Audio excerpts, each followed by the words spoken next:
याद करिए 17 के पहले पुलिस पहले भागती थी, पीछे पीछे गुंडे दौड़ाते थे। आज 17 के बाद उल्टा हो गया है।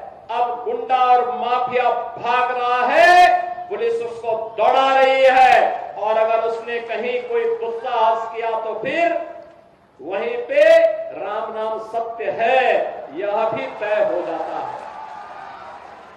बहनों और भाइयों, सरकार चलाने के लिए जज्बा चाहिए। सरकार चलाने के लिए दिल भी चाहिए और दिमाग भी चाहिए। सत्ता वरासत में मिल सकती है, बुद्धि वरासत में नहीं मिलती है।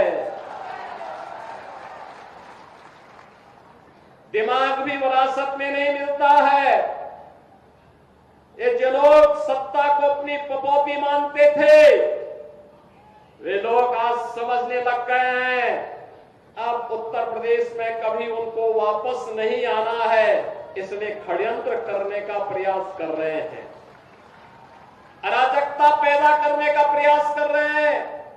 उनका विकास से कोई लेना देना नहीं, उनका रोजगार से कोई लेना देना नहीं, उनका अन्नदाता किसानों से कोई लेना देना नहीं। बेटी की सुरक्षा हो, इससे उनका दूर दूर का कोई रिश्ता नहीं। उनको व्यापारी का सम्मान हो, इससे भी कोई दूर दूर तक रिश्ता नहीं।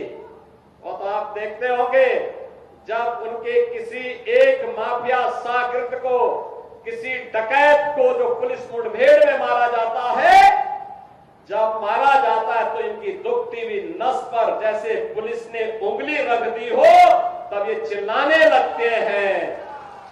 आप मुझे बताओ जो डकैत पुलिस मुठभेड़ में मारा गया,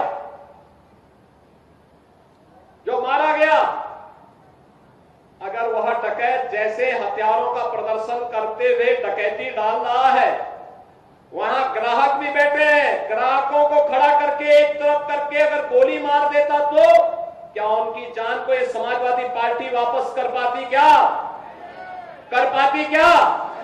और वो किसी भी जाति के हो सकते थे। ग्राहक वो यादव भी हो सकता था, दलित भी हो सकता था, किसी भी जाति का हो सकता था, क्योंकि किसी को बेटी की शादी करनी होती है, किसी को कोई विदाई में कोई जेवर देना होता है।